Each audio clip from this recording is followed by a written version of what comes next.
ಒಳ ಮೀಸಲಾತಿ ವರ್ಗೀಕರಣ ವಿರೋಧಿಸಿ ಬಂಜಾರ ಸಮುದಾಯದಿಂದ 5ನೇ ದಿನದ ಹೋರಾಟ ನಡೆಯುತ್ತಿರುವಂಥದ್ದು.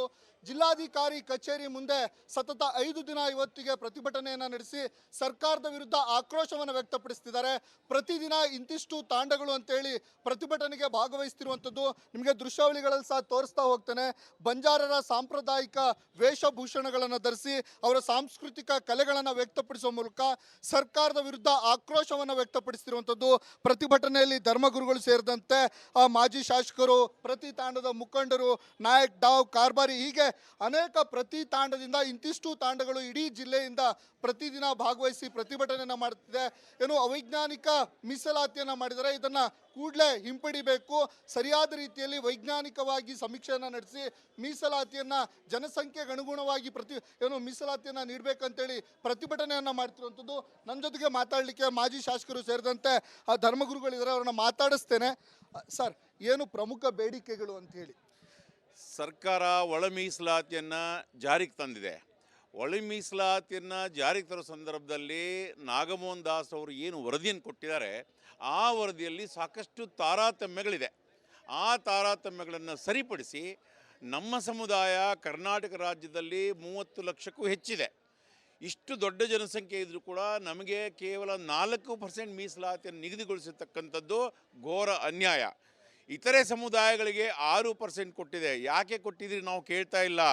ದೊಡ್ಡ ಸಂಖ್ಯೆಯಲ್ಲಿ ಈ ಸಮುದಾಯ ಇದ್ದರೂ ಕೂಡ ಈ ಸಮುದಾಯಕ್ಕೆ ಕೇವಲ 4% ಯಾಕೆ ಮೀಸಲಾತಿ ಕೊಟ್ಟಿದ್ದೀರಿ?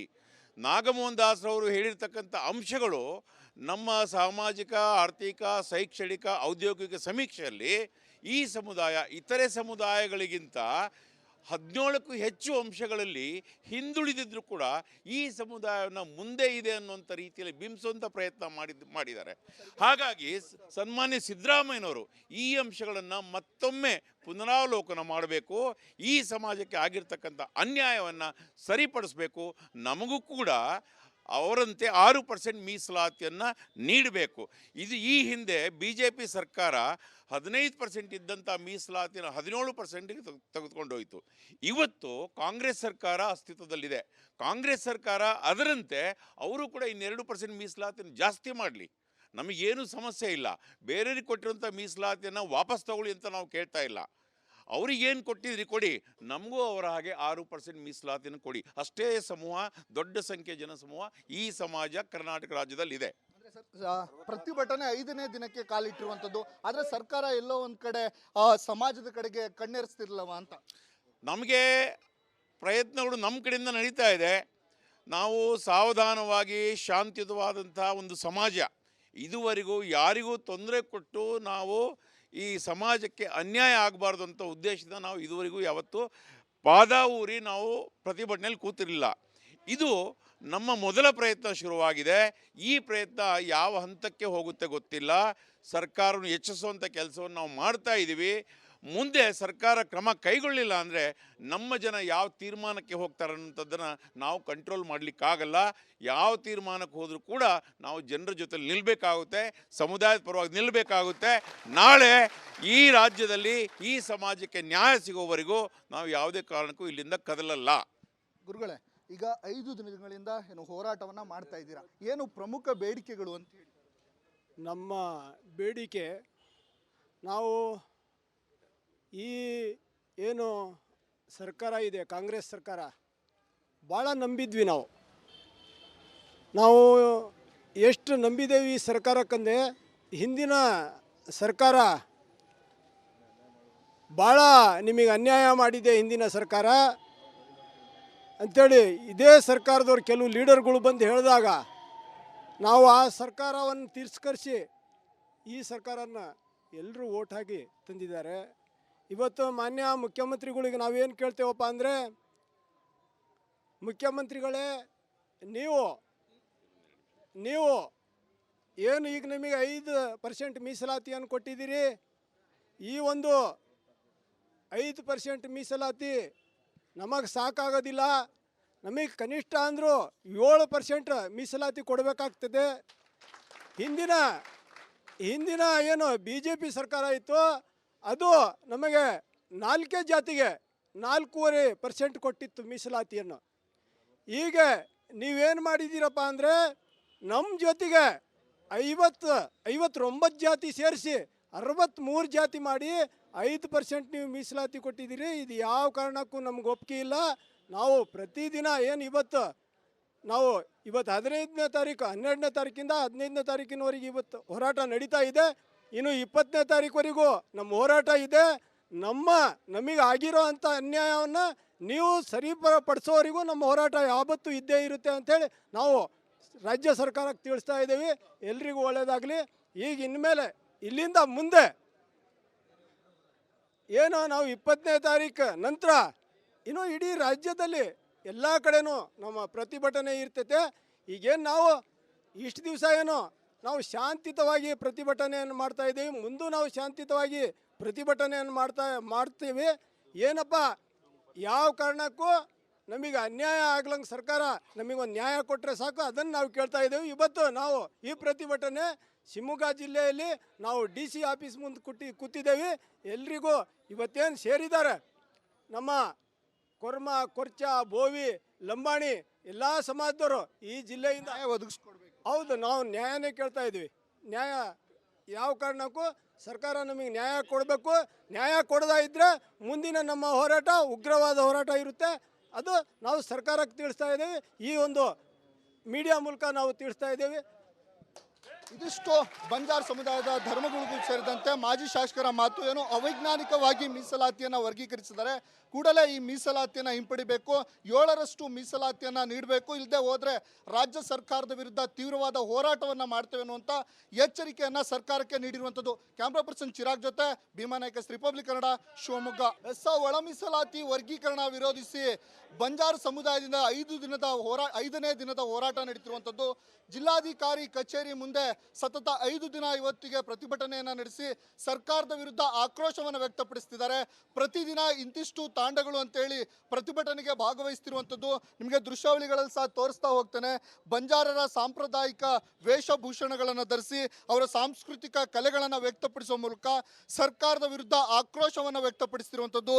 ಪ್ರತಿಭಟನೆಯಲ್ಲಿ ಧರ್ಮಗುರುಗಳು ಸೇರಿದಂತೆ ಮಾಜಿ ಶಾಸಕರು, ಪ್ರತಿ ತಾಂಡದ ಮುಖಂಡರು, ನಾಯಕ್, ಡಾವ್, ಕಾರ್ಬಾರಿ ಹೀಗೆ ಅನೇಕ ಪ್ರತಿ ತಾಂಡದಿಂದ ಇಂತಿಷ್ಟು ತಾಂಡಗಳು ಇಡೀ ಜಿಲ್ಲೆಯಿಂದ ಪ್ರತಿದಿನ ಭಾಗವಹಿಸಿ ಪ್ರತಿಭಟನೆಯನ್ನು ಮಾಡುತ್ತಿದೆ. ಏನು ಅವೈಜ್ಞಾನಿಕ ಮೀಸಲಾತಿಯನ್ನು ಮಾಡಿದರೆ ಇದನ್ನು ಕೂಡಲೇ ಹಿಂಪಡಿಬೇಕು. ಸರಿಯಾದ ರೀತಿಯಲ್ಲಿ ವೈಜ್ಞಾನಿಕವಾಗಿ ಸಮೀಕ್ಷೆಯನ್ನು ನಡೆಸಿ ಮೀಸಲಾತಿಯನ್ನು ಜನಸಂಖ್ಯೆಗೆ ಅನುಗುಣವಾಗಿ ಮೀಸಲಾತಿಯನ್ನು ನೀಡಬೇಕಂತೇಳಿ ಪ್ರತಿಭಟನೆಯನ್ನು ಮಾಡ್ತಿರುವಂಥದ್ದು. ನನ್ನ ಜೊತೆಗೆ ಮಾತಾಡಲಿಕ್ಕೆ ಮಾಜಿ ಶಾಸಕರು ಸೇರಿದಂತೆ ಧರ್ಮಗುರುಗಳಿದ್ದಾರೆ, ಅವ್ರನ್ನ ಮಾತಾಡಿಸ್ತೇನೆ. ಸರ್, ಏನು ಪ್ರಮುಖ ಬೇಡಿಕೆಗಳು ಅಂತ ಹೇಳಿ? ಸರ್ಕಾರ ಒಳ ಮೀಸಲಾತಿಯನ್ನು ಜಾರಿಗೆ ತಂದಿದೆ. ಒಳ ಮೀಸಲಾತಿಯನ್ನು ಜಾರಿಗೆ ತರೋ ಸಂದರ್ಭದಲ್ಲಿ ನಾಗಮೋಹನ್ ದಾಸ್ ಅವರು ಏನು ವರದಿಯನ್ನು ಕೊಟ್ಟಿದ್ದಾರೆ, ಆ ವರದಿಯಲ್ಲಿ ಸಾಕಷ್ಟು ತಾರತಮ್ಯಗಳಿದೆ. ಆ ತಾರತಮ್ಯಗಳನ್ನು ಸರಿಪಡಿಸಿ ನಮ್ಮ ಸಮುದಾಯ ಕರ್ನಾಟಕ ರಾಜ್ಯದಲ್ಲಿ 30 ಲಕ್ಷಕ್ಕೂ ಹೆಚ್ಚಿದೆ. ಇಷ್ಟು ದೊಡ್ಡ ಜನಸಂಖ್ಯೆ ಇದ್ದರೂ ಕೂಡ ನಮಗೆ ಕೇವಲ 4% ಮೀಸಲಾತಿಯನ್ನು ನಿಗದಿಗೊಳಿಸಿರ್ತಕ್ಕಂಥದ್ದು ಘೋರ ಅನ್ಯಾಯ. ಇತರೆ ಸಮುದಾಯಗಳಿಗೆ 6% ಕೊಟ್ಟಿದೆ. ಯಾಕೆ ಕೊಟ್ಟಿದ್ರಿ ನಾವು ಕೇಳ್ತಾ ಇಲ್ಲ. ದೊಡ್ಡ ಸಂಖ್ಯೆಯಲ್ಲಿ ಈ ಸಮುದಾಯ ಇದ್ದರೂ ಕೂಡ ಈ ಸಮುದಾಯಕ್ಕೆ ಕೇವಲ 4% ಯಾಕೆ ಮೀಸಲಾತಿ ಕೊಟ್ಟಿದ್ದೀರಿ? ನಾಗಮೋಹನ್ ದಾಸ್ರವರು ಹೇಳಿರ್ತಕ್ಕಂಥ ಅಂಶಗಳು ನಮ್ಮ ಸಾಮಾಜಿಕ, ಆರ್ಥಿಕ, ಶೈಕ್ಷಣಿಕ, ಔದ್ಯೋಗಿಕ ಸಮೀಕ್ಷೆಯಲ್ಲಿ ಈ ಸಮುದಾಯ ಇತರೆ ಸಮುದಾಯಗಳಿಗಿಂತ 17ಕ್ಕೂ ಹೆಚ್ಚು ಅಂಶಗಳಲ್ಲಿ ಹಿಂದುಳಿದಿದ್ದರೂ ಕೂಡ ಈ ಸಮುದಾಯವನ್ನು ಮುಂದೆ ಇದೆ ಅನ್ನುವಂಥ ರೀತಿಯಲ್ಲಿ ಬಿಂಬಿಸುವಂಥ ಪ್ರಯತ್ನ ಮಾಡಿದ್ದಾರೆ. ಹಾಗಾಗಿ ಸನ್ಮಾನ್ಯ ಸಿದ್ದರಾಮಯ್ಯನವರು ಈ ಅಂಶಗಳನ್ನು ಮತ್ತೊಮ್ಮೆ ಪುನರಾವಲೋಕನ ಮಾಡಬೇಕು. ಈ ಸಮಾಜಕ್ಕೆ ಆಗಿರ್ತಕ್ಕಂಥ ಅನ್ಯಾಯವನ್ನು ಸರಿಪಡಿಸಬೇಕು. ನಮಗೂ ಕೂಡ ಅವರಂತೆ 6% ಮೀಸಲಾತಿಯನ್ನು ನೀಡಬೇಕು. ಇದು ಈ ಹಿಂದೆ BJP ಸರ್ಕಾರ 15% ಇದ್ದಂಥ ಮೀಸಲಾತಿನ 17%ಗೆ ತೆಗೆದುಕೊಂಡೋಯಿತು. ಇವತ್ತು ಕಾಂಗ್ರೆಸ್ ಸರ್ಕಾರ ಅಸ್ತಿತ್ವದಲ್ಲಿದೆ. ಕಾಂಗ್ರೆಸ್ ಸರ್ಕಾರ ಅದರಂತೆ ಅವರು ಕೂಡ ಇನ್ನು 2% ಮೀಸಲಾತಿಯನ್ನು ಜಾಸ್ತಿ ಮಾಡಲಿ, ನಮಗೇನು ಸಮಸ್ಯೆ ಇಲ್ಲ. ಬೇರೆಯವ್ರಿಗೆ ಕೊಟ್ಟಿರುವಂಥ ಮೀಸಲಾತಿಯನ್ನು ವಾಪಸ್ ತಗೊಳ್ಳಿ ಅಂತ ನಾವು ಕೇಳ್ತಾ ಇಲ್ಲ. ಅವ್ರಿಗೇನು ಕೊಟ್ಟಿದ್ರಿ ಕೊಡಿ, ನಮಗೂ ಅವರ ಹಾಗೆ 6% ಮೀಸಲಾತಿಯನ್ನು ಕೊಡಿ. ಅಷ್ಟೇ ಸಮೂಹ, ದೊಡ್ಡ ಸಂಖ್ಯೆ ಜನಸಮೂಹ ಈ ಸಮಾಜ ಕರ್ನಾಟಕ ರಾಜ್ಯದಲ್ಲಿದೆ. ಪ್ರತಿಭಟನೆ 5ನೇ ದಿನಕ್ಕೆ ಕಾಲಿಟ್ಟಿರುವಂಥದ್ದು. ಆದರೆ ಸರ್ಕಾರ ಎಲ್ಲೋ ಒಂದು ಕಡೆ ಸಮಾಜದ ಕಡೆಗೆ ಕಣ್ಣೆರೆಸ್ತಿರ್ಲವ ಅಂತ ನಮಗೆ ಪ್ರಯತ್ನಗಳು ನಮ್ಮ ಕಡೆಯಿಂದ ನಡೀತಾ ಇದೆ. ನಾವು ಸಾವಧಾನವಾಗಿ ಶಾಂತಿಯುತವಾದಂಥ ಒಂದು ಸಮಾಜ ಇದುವರೆಗೂ ಯಾರಿಗೂ ತೊಂದರೆ ಕೊಟ್ಟು ನಾವು ಈ ಸಮಾಜಕ್ಕೆ ಅನ್ಯಾಯ ಆಗಬಾರ್ದು ಅಂತ ಉದ್ದೇಶದಿಂದ ನಾವು ಇದುವರೆಗೂ ಯಾವತ್ತೂ ಪಾದ ಊರಿ ನಾವು ಪ್ರತಿಭಟನೆಯಲ್ಲಿ ಕೂತಿರಲಿಲ್ಲ. ಇದು ನಮ್ಮ ಮೊದಲ ಪ್ರಯತ್ನ ಶುರುವಾಗಿದೆ. ಈ ಪ್ರಯತ್ನ ಯಾವ ಹಂತಕ್ಕೆ ಹೋಗುತ್ತೆ ಗೊತ್ತಿಲ್ಲ. ಸರ್ಕಾರವನ್ನು ಹೆಚ್ಚಿಸುವಂಥ ಕೆಲಸವನ್ನು ನಾವು ಮಾಡ್ತಾ ಇದ್ದೀವಿ. ಮುಂದೆ ಸರ್ಕಾರ ಕ್ರಮ ಕೈಗೊಳ್ಳಿಲ್ಲ ಅಂದರೆ ನಮ್ಮ ಜನ ಯಾವ ತೀರ್ಮಾನಕ್ಕೆ ಹೋಗ್ತಾರೆ ಅನ್ನೋಂಥದ್ದನ್ನು ನಾವು ಕಂಟ್ರೋಲ್ ಮಾಡಲಿಕ್ಕಾಗಲ್ಲ. ಯಾವ ತೀರ್ಮಾನಕ್ಕೆ ಹೋದರೂ ಕೂಡ ನಾವು ಜನರ ಜೊತೆ ನಿಲ್ಲಬೇಕಾಗುತ್ತೆ, ಸಮುದಾಯದ ಪರವಾಗಿ ನಿಲ್ಲಬೇಕಾಗುತ್ತೆ. ನಾಳೆ ಈ ರಾಜ್ಯದಲ್ಲಿ ಈ ಸಮಾಜಕ್ಕೆ ನ್ಯಾಯ ಸಿಗೋವರೆಗೂ ನಾವು ಯಾವುದೇ ಕಾರಣಕ್ಕೂ ಇಲ್ಲಿಂದ ಕದಲಲ್ಲ. ಗುರುಗಳೇ, ಈಗ 5 ದಿನಗಳಿಂದ ಏನು ಹೋರಾಟವನ್ನು ಮಾಡ್ತಾ ಇದ್ದೀರಾ, ಏನು ಪ್ರಮುಖ ಬೇಡಿಕೆಗಳು ಅಂತ ಹೇಳಿ?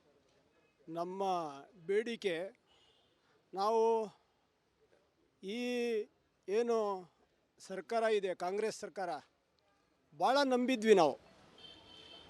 ನಾವು ಎಷ್ಟು ನಂಬಿದ್ದೇವೆ ಈ ಸರ್ಕಾರಕ್ಕಂದರೆ, ಹಿಂದಿನ ಸರ್ಕಾರ ಭಾಳ ನಿಮಗೆ ಅನ್ಯಾಯ ಮಾಡಿದೆ ಹಿಂದಿನ ಸರ್ಕಾರ ಅಂಥೇಳಿ ಇದೇ ಸರ್ಕಾರದವ್ರು ಕೆಲವು ಲೀಡರ್ಗಳು ಬಂದು ಹೇಳಿದಾಗ ನಾವು ಆ ಸರ್ಕಾರವನ್ನು ತಿರಸ್ಕರಿಸಿ ಈ ಸರ್ಕಾರನ ಎಲ್ಲರೂ ಓಟ್ ಹಾಕಿ ತಂದಿದ್ದಾರೆ. ಇವತ್ತು ಮಾನ್ಯ ಮುಖ್ಯಮಂತ್ರಿಗಳಿಗೆ ನಾವೇನು ಕೇಳ್ತೇವಪ್ಪ ಅಂದರೆ, ಮುಖ್ಯಮಂತ್ರಿಗಳೇ, ನೀವು ಏನು ಈಗ ನಿಮಗೆ 5% ಮೀಸಲಾತಿಯನ್ನು ಕೊಟ್ಟಿದ್ದೀರಿ, ಈ ಒಂದು 5% ಮೀಸಲಾತಿ ನಮಗೆ ಸಾಕಾಗೋದಿಲ್ಲ. ನಮಗೆ ಕನಿಷ್ಠ ಅಂದರೂ 7% ಮೀಸಲಾತಿ ಕೊಡಬೇಕಾಗ್ತದೆ. ಹಿಂದಿನ ಏನು BJP ಸರ್ಕಾರ ಇತ್ತು, ಅದು ನಮಗೆ 4 ಜಾತಿಗೆ 4.5% ಕೊಟ್ಟಿತ್ತು ಮೀಸಲಾತಿಯನ್ನು. ಈಗ ನೀವೇನು ಮಾಡಿದ್ದೀರಪ್ಪ ಅಂದರೆ, ನಮ್ಮ ಜೊತೆಗೆ 59 ಜಾತಿ ಸೇರಿಸಿ 63 ಜಾತಿ ಮಾಡಿ 5% ನೀವು ಮೀಸಲಾತಿ ಕೊಟ್ಟಿದ್ದೀರಿ. ಇದು ಯಾವ ಕಾರಣಕ್ಕೂ ನಮ್ಗೆ ಒಪ್ಪಿಗೆ ಇಲ್ಲ. ನಾವು ಪ್ರತಿದಿನ ಏನು ಇವತ್ತು 15ನೇ ತಾರೀಕು, 12ನೇ ತಾರೀಕಿಂದ 15ನೇ ತಾರೀಕಿನವರೆಗೆ ಇವತ್ತು ಹೋರಾಟ ನಡೀತಾ ಇದೆ. ಇನ್ನು 20ನೇ ತಾರೀಕುವರೆಗೂ ನಮ್ಮ ಹೋರಾಟ ಇದೆ. ನಮಗೆ ಆಗಿರೋ ಅಂಥ ಅನ್ಯಾಯವನ್ನು ನೀವು ಸರಿಪಡಿಸೋವರೆಗೂ ನಮ್ಮ ಹೋರಾಟ ಯಾವತ್ತೂ ಇದ್ದೇ ಇರುತ್ತೆ ಅಂಥೇಳಿ ನಾವು ರಾಜ್ಯ ಸರ್ಕಾರಕ್ಕೆ ತಿಳಿಸ್ತಾ ಇದ್ದೀವಿ. ಎಲ್ರಿಗೂ ಒಳ್ಳೆಯದಾಗಲಿ. ಈಗ ಇನ್ಮೇಲೆ ಇಲ್ಲಿಂದ ಮುಂದೆ ಏನೋ ನಾವು 20ನೇ ತಾರೀಕು ನಂತರ ಇನ್ನೂ ಇಡೀ ರಾಜ್ಯದಲ್ಲಿ ಎಲ್ಲ ಕಡೆನೂ ನಮ್ಮ ಪ್ರತಿಭಟನೆ ಇರ್ತೈತೆ. ಈಗೇನು ನಾವು ಇಷ್ಟು ದಿವಸ ನಾವು ಶಾಂತಿಯುತವಾಗಿ ಪ್ರತಿಭಟನೆಯನ್ನು ಮಾಡ್ತಾ ಇದ್ದೀವಿ, ಮುಂದೂ ನಾವು ಶಾಂತಿಯುತವಾಗಿ ಪ್ರತಿಭಟನೆಯನ್ನು ಮಾಡ್ತೀವಿ. ಏನಪ್ಪ, ಯಾವ ಕಾರಣಕ್ಕೂ ನಮಗೆ ಅನ್ಯಾಯ ಆಗ್ಲಂಗೆ ಸರ್ಕಾರ ನಮಗೊಂದು ನ್ಯಾಯ ಕೊಟ್ಟರೆ ಸಾಕು, ಅದನ್ನು ನಾವು ಕೇಳ್ತಾ ಇದ್ದೇವೆ. ಇವತ್ತು ನಾವು ಈ ಪ್ರತಿಭಟನೆ ಶಿವಮೊಗ್ಗ ಜಿಲ್ಲೆಯಲ್ಲಿ ನಾವು DC ಆಫೀಸ್ ಮುಂದೆ ಕೂತಿದ್ದೇವೆ. ಎಲ್ರಿಗೂ ಇವತ್ತೇನು ಸೇರಿದ್ದಾರೆ ನಮ್ಮ ಕೊರ್ಮ, ಕೊರ್ಚ, ಬೋವಿ, ಲಂಬಾಣಿ ಎಲ್ಲ ಸಮಾಜದವರು ಈ ಜಿಲ್ಲೆಯಿಂದ ಒದಗಿಸ್ಕೊಡ್ಬೇಕು. ಹೌದು, ನಾವು ನ್ಯಾಯನೇ ಕೇಳ್ತಾ ಇದ್ವಿ. ನ್ಯಾಯ ಯಾವ ಕಾರಣಕ್ಕೂ ಸರ್ಕಾರ ನಮಗೆ ನ್ಯಾಯ ಕೊಡಬೇಕು. ನ್ಯಾಯ ಕೊಡದೇ ಇದ್ದರೆ ಮುಂದಿನ ನಮ್ಮ ಹೋರಾಟ ಉಗ್ರವಾದ ಹೋರಾಟ ಇರುತ್ತೆ. ಅದು ನಾವು ಸರ್ಕಾರಕ್ಕೆ ತಿಳಿಸ್ತಾ ಇದ್ದೇವೆ. ಈ ಒಂದು ಮೀಡಿಯಾ ಮೂಲಕ ನಾವು ತಿಳಿಸ್ತಾ ಇದ್ದೇವೆ. ಇದಿಷ್ಟು ಬಂಜಾರ ಸಮುದಾಯದ ಧರ್ಮಗುರುಗೂ ಸೇರಿದಂತೆ ಮಾಜಿ ಶಾಸಕರ ಮಾತು. ಏನು ಅವೈಜ್ಞಾನಿಕವಾಗಿ ಮೀಸಲಾತಿಯನ್ನು ವರ್ಗೀಕರಿಸಿದ್ದಾರೆ, ಕೂಡಲೇ ಈ ಮೀಸಲಾತಿಯನ್ನು ಹಿಂಪಡಿಬೇಕು, 7ರಷ್ಟು ಮೀಸಲಾತಿಯನ್ನು ನೀಡಬೇಕು, ಇಲ್ಲದೆ ಹೋದರೆ ರಾಜ್ಯ ಸರ್ಕಾರದ ವಿರುದ್ಧ ತೀವ್ರವಾದ ಹೋರಾಟವನ್ನು ಮಾಡ್ತೇವೆ ಅನ್ನುವಂಥ ಎಚ್ಚರಿಕೆಯನ್ನು ಸರ್ಕಾರಕ್ಕೆ ನೀಡಿರುವಂಥದ್ದು. ಕ್ಯಾಮ್ರಾ ಪರ್ಸನ್ ಚಿರಾಗ್ ಜೊತೆ ಭೀಮಾ ನಾಯ್ಕ, ರಿಪಬ್ಲಿಕ್ ಕನ್ನಡ, ಶಿವಮೊಗ್ಗ.